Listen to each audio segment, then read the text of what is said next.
नमस्कार.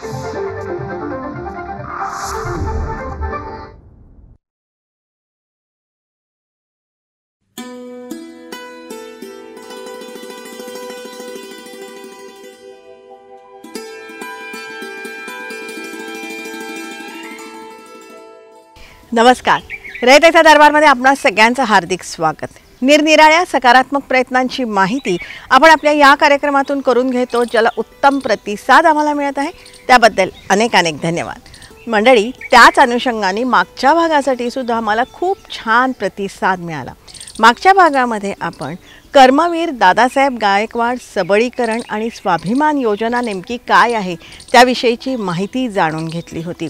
आणि आजपर्यंत आपण इतक्या योजना जाणून घेतल्या ना, त्यातली ही योजना आहे ही अक्षरशः आगळी वेगळी आहे आणि असं अनेकांनी आम्हाला कळवलं सुद्धा आहे.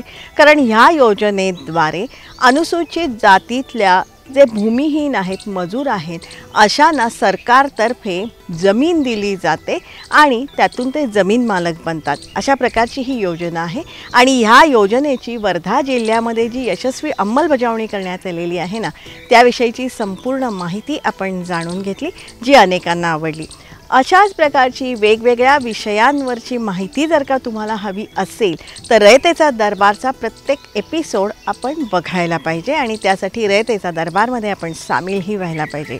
त्यासाठीच एकमेकांना मदत करू, एकमेकांची काळजी घेऊया आणि सगळ्यांचं जगणं समृद्ध करूया. त्यासाठीच रयतेचा दरबार.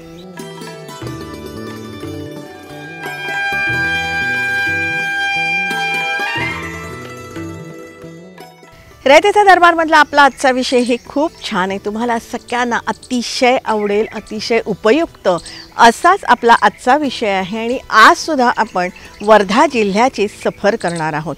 मागच्या भागामध्ये आपण वर्धा जिल्ह्यातल्या कर्मवीर दादासाहेब गायकवाड सबळीकरण योजनेअंतर्गत जे लाभार्थी आहेत त्यांची मनोगतं जाणून घेतलेली होती. आणि त्याविषयी आम्हाला अनेकांनी एक प्रश्न विचारलेला आहे. तो प्रश्न असा आहे की सरकारतर्फे भूमिहीनांना ही जी जमीन मिळते ना, ही जमीन यांना विकता येते का? नाही, ते त्याच्यामध्ये सातबारामध्ये आमचं नाव असतं, त्याच्यामुळे त्याला विकता नाही येते जमीन. त्याला विकता नाही येत. विकताच्या वेळेस दोघांचे नाव असतं. आमचं नाव असतं, विभागाचं नाव असतं, त्याच्यामुळे त्याला ती विकणं नाही येणार कधीच. कारण खरेदी विक्रीसाठी ज्यांच्या नावे आहे ते दोघेजण उपस्थित पाहिजे, कुठलंही आपलं हे असं प्रॉपर्टी. तर त्याच्यानंतर त्याला विकता नाही येत. त्याच्यामुळे जी जमीन मिळाली असेल ती कसून आपलं हे कसून त्यांनी आपला उदरनिर्वाह करावा. तो झाल्यानंतर त्याचे वारस असेल त्यांनी त्याचा उदरनिर्वाह करावा. किंवा फार काही कठीण प्रसंग असेल, काही करता नसेल तर त्यांनी भाडे तत्वावर वगैरे दुसऱ्याला देऊ शकेल तो त्याच्या स्तरावर. शासनाला परत करू शकतो. शासनाला पण परत करू शकतो. पण कोणी प्रॉपर्टी शासनाला कोणी करत नाही एकदा दिलेली, त्याच्यामुळे नियमानुसार ते त्याच्या वारसाला मिळतं. लक्षात आलं? सरकारकडून मिळालेली अशी जमीन अजिबात विकता येत नाही. पण तरीही मंडळी, ह्या योजनेची राज्यभर अंमलबजावणी सुरू आहे. विशेषतः या विभागामार्फत म्हणजे अनुसूचित जाती उपयोजनेअंतर्गत स्वाभिमान सबळीकरण ही पण एक योजना राबविली जातं. अनुसूचित जातीतील बरेचसे लोक हे भूमिहीन आहेत आणि एखाद्या व्यक्तीकडे भूमिहीन याची संख्या पण मोठी आहे. आणि भूमिहीन व्यक्तीला जर स्वतःच्या नावे जमीन मिळाली किंवा घर मिळाली की त्याचा उत्साह गगनात मावेन असा होतो. तर या दृष्टिकोनातून 2004मध्ये आमच्या विभागाच्या वतीने कर्मवीर दादासाहेब गायकवाड स्वाभिमान सबळीकरण ही योजना सुरू केली. ती 2004ला सुरू झाली. त्याच्यानंतर त्याच्यामध्ये जेव्हा सुरू झाली तेव्हा 50% कर्ज आणि 50% शासनाकडून अनुदान अशा पद्धतीने ती मिळायची. पण त्याच्यामध्ये 2018ला ही 100% शासन अनुदानातून म्हणजे शासनाकडून ती खरेदी करून अर्जदाराला दिली जातो. या योजनेअंतर्गत सरकारकडून जमिनीची जी खरेदीची प्रक्रिया असते ना, ती पुन्हा एकदा आपण समजावून घेऊया. तर या जमिनी अंतर्गत ज्या गावामध्ये जमीन उपलब्ध असेल त्या गावातील अनुसूचित जातीच्या भूमिहीन लाभार्थ्यांना ती दिली जातं. त्याच्यामध्ये जर कोरडवाहू असेल तर ती 4 एकर दिली जातं आणि समजा बागायती असेल तर ती 2 एकरपर्यंत दिली जातं. आणि त्याच्यामध्ये एक मुद्दा आहे की त्याची जी किंमत रेडी रेकनरच्या दराप्रमाणे दिली जातं आणि जिल्हाधिकारी यांच्या अध्यक्षतेखाली एक समिती असतं आणि ते जास्तीत जास्त त्यांचे दर दुप्पटपर्यंत जातं, रेडी रेकनरच्या दुप्पटपर्यंत दिल्या जातात. जवळजवळ या अंतर्गत आमच्याकडे आतापर्यंत 6,916 लोकांना जमिनीचं वाटप झालेलं आहे राज्यामध्ये. आणि मोठ्या प्रमाणात जे होतकरू शेतकरी असतात किंवा जो अर्जदार असतो तर ते चांगल्या पद्धतीने आमची ही योजना कृषी विभागाशी संलग्न आहे. कृषी विभागाचे अधिकारी या योजनेमध्ये असतात. तर कृषीची जी काही योजना आहेत त्याच्यातून पण त्यांना फायदा मिळतो, विहीर खांदून मिळतो किंवा इतर काही योजना असतात. तर त्याचं कन्व्हर्जन्स करून बऱ्यापैकी शेतकरी 4 एकर 2 एकरमध्ये पण प्रगती करतात. 2 एकर असेल तर ती ओलिताची असतं, त्याच्या सुविधा असतात. त्याच्या अनुषंगाने पण बरेचसे स्वतंत्रपणे सक्षमपणे स्वतःच्या पायावर उभे झालेले आहेत, ज्यांनी योग्य पद्धतीने या योजनेचा लाभ घेतलेला आहे. मंडळी, राज्यभर 6,916 लाभार्थींना ह्या योजनेतून जमीन देण्यात आली आहे आणि त्याचं प्रमाण विदर्भ आणि मराठवाड्यात जास्त आहे. पुणे मुंबईमध्ये नगण्य आहे. नाही, मुंबई पुण्यामध्ये तर आमच्याकडे लाभार्थीच नाही आहे. मुंबई पुण्यामध्ये नाही आहे, मुंबईत नाही आहे, ठाणेमध्ये नाही आहे, तिकडे नाही आहेत. मॅक्झिमम लाभार्थी मराठवाडा आणि विदर्भामध्ये आहेत. विदर्भामधले पण चंद्रपूर गडचिरोलीमध्ये कमी आहेत. अमरावती झालं, अकोला झालं, वर्धा झालं, या ठिकाणी मोठ्या प्रमाणात लाभार्थी, बुलढाणा आहेत या ठिकाणी आणि मराठवाड्यामध्ये लाभार्थी आहेत, जिथे अद्यापही लोक म्हणजे औद्योगिकरण मोठ्या प्रमाणात झालेलं नाही आहेत किंवा औद्योगिकरणाला आजच्या स्थितीमध्ये फारसा स्कोप नाही आहे आणि ग्रामीण भागामध्ये जमिनी विकण्याचा लोकांचा कल आहे. ज्यांचं आर्थिक उत्पन्न जो भूधारक आहे त्याचं कमी आहे, त्याला वाटतं की ठेवण्यापेक्षा विकलेली बरी आणि ती या दराने विकलेली बरी, शासन जे डबल भावापर्यंत घेतं अशी जिथे विचार प्रवाह आहेत त्या ठिकाणी ते अद्यापही जमिनी मिळतात. पण मुंबई, पुणे किंवा मोठ्या शहरामध्ये जमिनी नाही आहेत, पुण्यात पण नाही आहेत आणि मुंबईत पण नाही आहे. ग्रामीण भागामध्ये आहेत, मराठवाडा आणि विदर्भामध्ये आहेत विशेषतः. आणि प्रामुख्याने वर्धेमध्ये बऱ्यापैकी मागच्या वर्षी पण एकंदरीत 14 करोडची जमीन खरेदी करण्यात आलेली आहे. त्याच्या आदल्या वर्षी पण आहे, मोठ्या प्रमाणामध्ये तिकडे लाभार्थी आहेत आणि चांगल्या जमिनी आहे. एकंदरीत रोड टच जमिनी, मी पण वर्धेला बघून आलेलो आहोत मागे उन्हाळ्यामध्ये, चांगल्या जमिनी आहेत. तसं बघितलं ना तर प्रत्येक योजनेच्या अंमलबजावणीसाठी हे जे सगळे शासकीय घटक असतात ना, हे प्रचंड मेहनत घेत असतात. पण ही जी दादासाहेब गायकवाड सबळीकरण योजना आहे ना, या योजनेतून आम्हाला अपार आनंद मिळाला असं ह्यांचं म्हणणं आहे. असं वाटतं की आपण जे काही काम केलं आतापर्यंत त्याच्यापैकी सर्वाधिक चांगलं काम आज केलेलं आहे. लोकांना अनेकदा जेव्हा जमिनीचं वाटप होतं आणि तो व्यक्ती एकटाच नाही, त्याच्या घरचे, त्याची पत्नी असेल, त्याची मुलं असेल, ते सर्वजणांचा जो आनंद डोळ्यातून व्यक्त होतो तो म्हणजे न विसरण्यालायक असतो.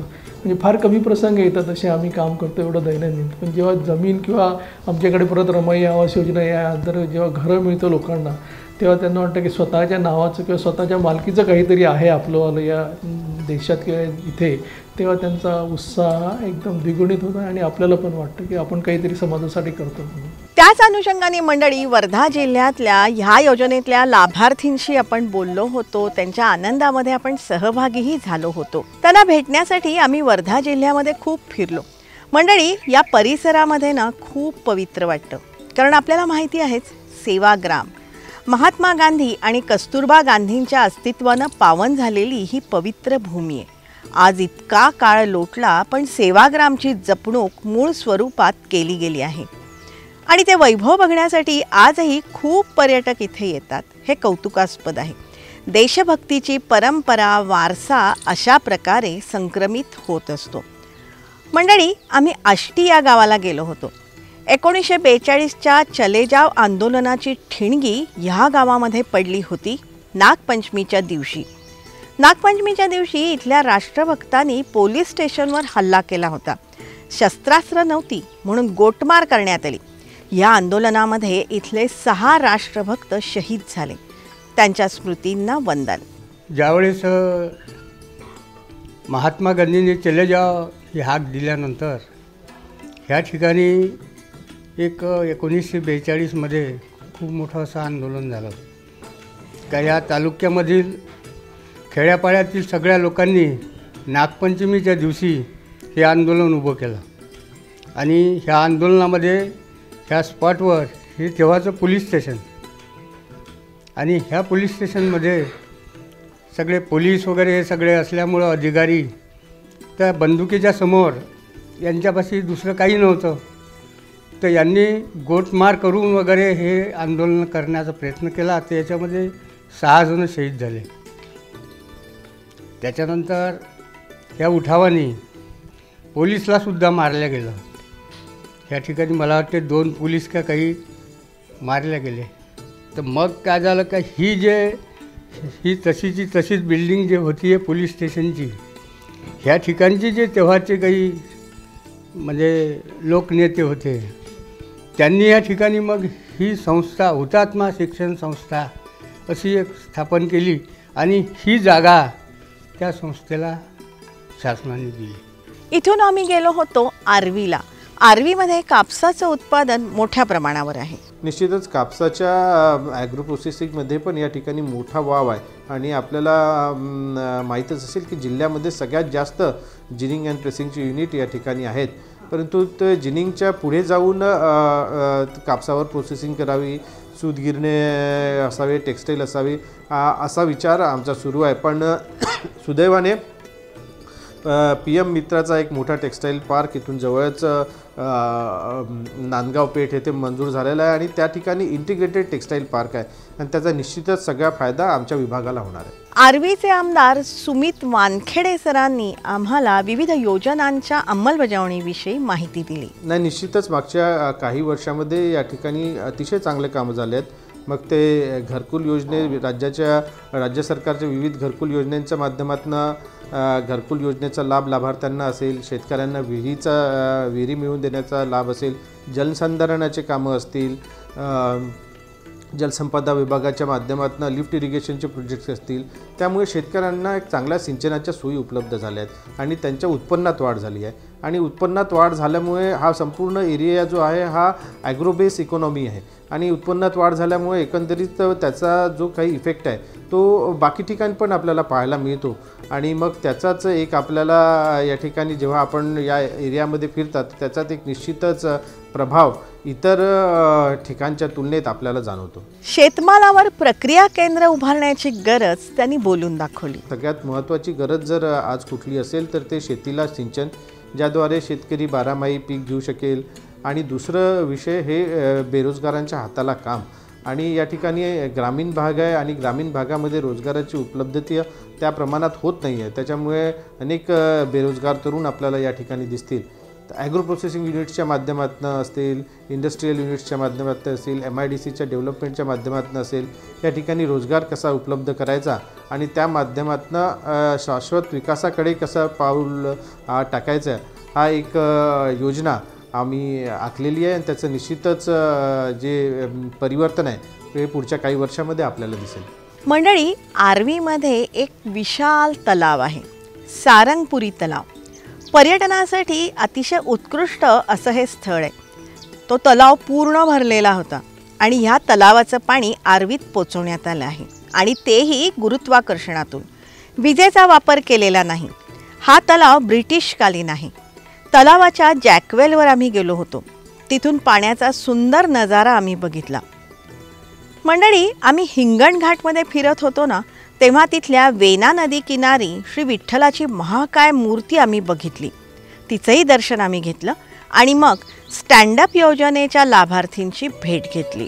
मोदी साहेबांनी जे काही स्टँडअप चालू केली आहे त्याबद्दल मग बँक ऑफ इंडियाने मला स्टँडअप या योजनेतून लोन प्रोव्हाइड केलं. किती लोन घेतलं आणि कशासाठी केलं? माझं लोन JCB 24-24 लाखाचे होते. तेव्हा मला 17.5 लाखाचं बँकेने लोन प्रोव्हाइड केलं. लोन. आणि सामाजिक न्यायाने काय केलं? समाज कल्याणी मग त्यानंतर 24 लाख जे रक्कम आहे त्या 24 रक्कम 15% जे व्याज म्हणजे रक्कम मार्जिन मनी ते समाज कल्याणी दिली मला. अच्छा, त्याचा फायदा झाला? हो, आता टोटल रकमेतून 15% रक्कम म्हणजे मला सूटच मिळाली. माझ्या जे कर्ज खातं आहे त्यामध्ये समाज कल्याणी. JCB घ्यावा म्हणजे ह्या व्यवसायात त्यामुळे असं का वाटतं? JCB असं की आम्ही ग्रामीणमधील लोक आहे ना आणि ग्रामीणमध्ये सर्वात जास्त शेती आहे. तर शेतीला रिलेटेड JCB असल्यामुळे मी निर्णय घेतला JCBचा की JCB छान राहील. मुळात बेरोजगार असलेले हे युवक, पण ह्यांनी 17.5 लाखांचं कर्ज घेऊन ते पूर्णपणे फेडलं आणि त्यातून आता नवीन कर्ज घेऊन पुन्हा एक JCB घेण्याची त्यांची मनीषा आहे. आणि म्हणूनच मुळात ही स्टँडअप योजना काय आहे ना ते आपण जाणून घेऊया. स्टँडअप योजना ही जी आहे केंद्र शासनाच्या स्टार्टअप योजनेचा एक भाग आहे.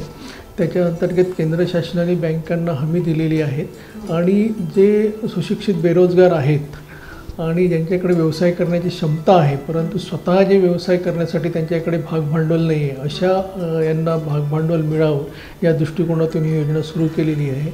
आणि या योजनेमध्ये जो अनुसूचित जातीचा लाभार्थी असेल त्याला त्याचं स्वतःचं जे भागभांडवल असतं 10% असतं आणि आमच्या समाज कल्याण विभागाकडून 15% असतं आणि ज्या बँका आहेत राष्ट्रीयकृत बँका त्यांच्याकडून 75% ती मंजुरी दिल्यानंतर आम्ही त्यांच्या अकाउंटमध्ये डायरेक्ट ते देत असतो. त्याच्यामधून लोक तो रोजगार उपलब्ध करतात. जवळजवळ 1 करोडपर्यंतचा प्रकल्प त्याच्यामध्ये तो तयार करू शकतात. अनेक प्रकल्प आमच्याकडे सुरू झालेले आहेत काही कालावधीमध्ये. जी सुशिक्षित बेरोजगारांना त्याच्यामधून रोजगार पण मिळालेला आहे. विशेषतः LPG टँकर, त्याच्यानंतर गॅस एजन्सी, JCP मशीन अशासारखे व्यवसाय त्याच्यातून सुरू झालेले आहे. 75% बँकांचं फायनान्स असतं, 25% जो पार्ट असतो त्याचा स्वतःचा, त्याच्यामध्ये 15% आमची सबसिडी असतं आणि 10% त्याचा असतं.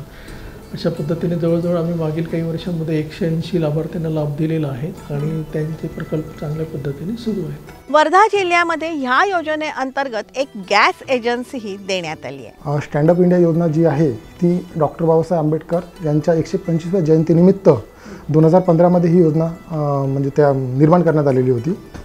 त्यानुसार अनुसूचित जातीचे जे उद्योजक आहेत व महिला उद्योजक आहेत त्यांच्यासाठी ही योजना आहे. या योजनेअंतर्गत जो लाभ मंजूर होतो त्यामध्ये आपण 15% मार्जिन मनी लाभार्थ्याला देतो आणि तो मार्जिन मनी जो आहे आपण त्यांच्या बँक खात्यामध्ये जमा करतो.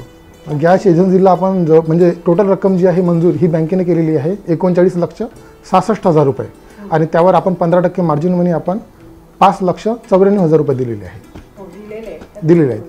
त्यांच्या लोन अकाउंटला आपण जमा केलेले आहेत. 39.65 लाख रुपयांच्या कर्जासाठी मार्जिन मनी म्हणून 15 लाख रुपये या योजनेअंतर्गत या लाभार्थीला देण्यात आले आहेत. मंडळी, मुळात हे जे कर्ज आहे ना ते बँकांकडून घेण्यात येतं.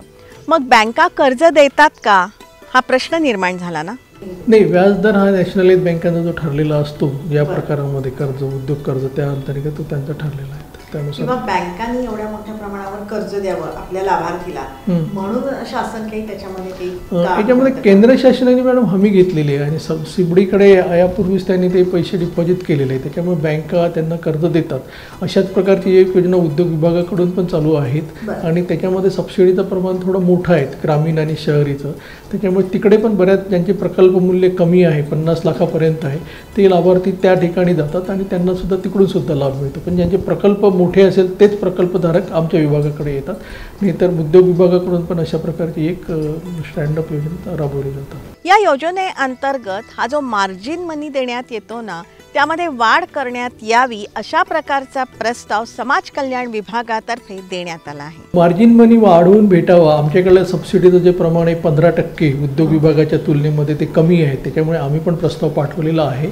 किमान हे ग्रामीण आणि शहरी सारखंच ठेवून आपण 25% करायला पाहिजे. म्हणजे आपल्या विभागाला सुद्धा 1 करोडच्या प्रोजेक्टपर्यंत लाभार्थी मिळेल. शासन निर्णयात सुधारणा करण्याच्या दृष्टिकोनातून आयुक्तालयाच्या वतीने आम्हाला ज्या फील्डमधून फीडबॅक मिळालेला आहे आमच्या क्षेत्रीय अधिकाऱ्यांकडून त्या अनुषंगाने आम्ही प्रस्ताव शासनास पाठवलेला आहे. तर यामध्ये कसं सध्या थोडं 15% मार्जिन मनी असल्यामुळे नाही का तर लाभार्थी थोडे कमी मिळतात आपल्याला. आपण शासनाला 10% वाढीचा पुन्हा म्हणजे या योजनेमध्ये सुधारणा करण्यासाठी मार्जिन मनी कमीत कमी 15% 25% करण्यासाठी आपण प्रस्ताव पाठवलेला आहे. तो जर झाला तर आणखी चांगला प्रतिसाद मिळेल आपल्याला. वर्धा आहे, नागपूरला आहे, त्याच्यानंतर सांगलीला आहे, साताऱ्याला आहेत, बऱ्याच ठिकाणी सर्व शहरी भागामध्ये ग्रामीण भागामध्ये पण याचे लाभार्थी आहेत. मंडळी, समाज कल्याण विभागाच्या मिनी ट्रॅक्टर योजनेविषयीही आपण जाणून घेऊया. मिनी ट्रॅक्टर योजना ही सर्वप्रथम ही वैयक्तिक स्वरूपाची होती पण नंतर तिला बचत गटाच्या माध्यमातून राबवण्यात आला.